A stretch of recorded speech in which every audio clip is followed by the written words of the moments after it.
morning and welcome back to my channel. Sa araw na ito, bibili ako ng buko. Si-share ko lang kung paano magbalat ng tama at pagkuha ng nuts nito.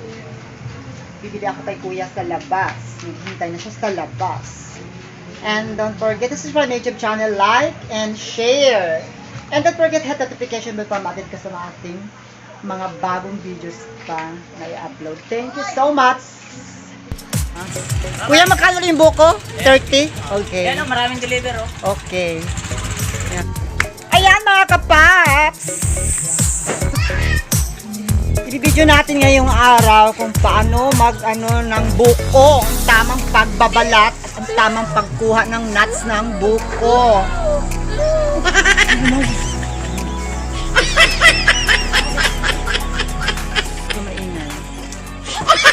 Ayan, piniprepared na ni kuya. Ayan, yung medyo malambot kuya ha. Yung medyo malambot. Na malambot.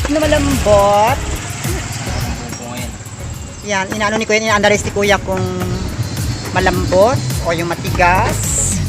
Something like that. Oo. Ayun, nakakuha na si kuya ng medyo malambot. Yan. Ganun ang pag-alambot ko. Sasalin siya kasi yung sabaw. Kailangan yung sabaw. Kunin yung sabaw. Unang ilalagay yung sabaw.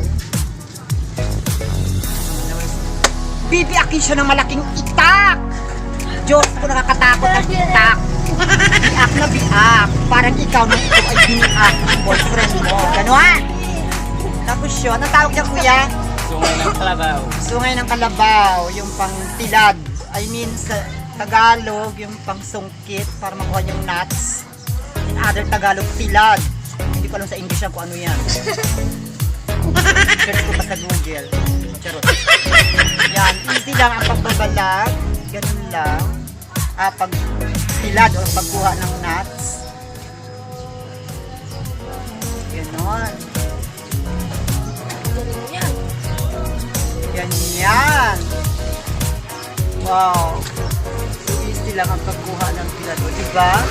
Wait na seconds lang, makakuha na ano na. Mahal naman. Yan. Thank you so much. Meron na akong, yung buko hanglagang 30 lang. Ayan siya. Diba? Fresh. Heto na yung buko. Diba mga kapaps? It's so easy lang ang pag-ano ng buko. Ayan, as you can see mga kapaps, nandito na yung aking bukong binili. And makikita nyo yung baso para siyang ice. Galing kasi siya sa ref. Kaya medyo icing yung kanyang baso. Basta icing ganun. So, tikman na natin kung fresh yung buko. Ay! Nabububo, sayang.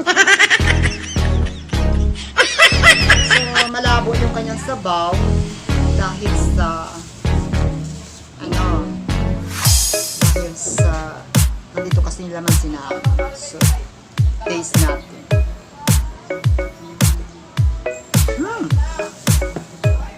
Sarap talaga niya.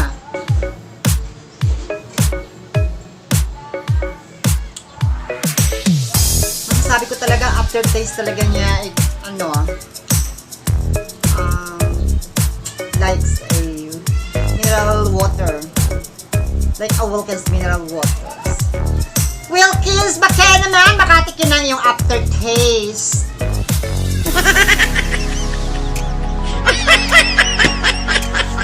Sarap. So delicious.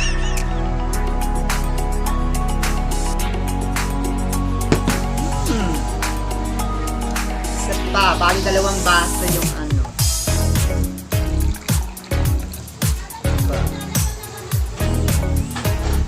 bali 2 baso siya.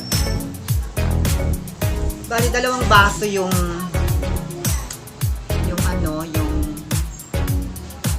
nakuha. baso. Tira ko to at ilalagay ko muna sa record. Dahil, ano to, after lunch, inumin ko siya. Before lunch, inumin ko siya.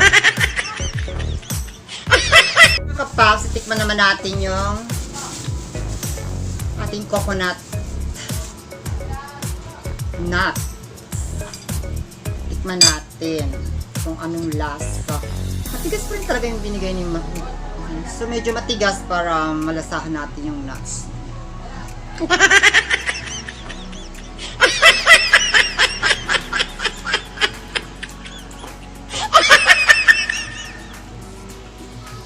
Sarap siya. Isang ano, parang talaga siyang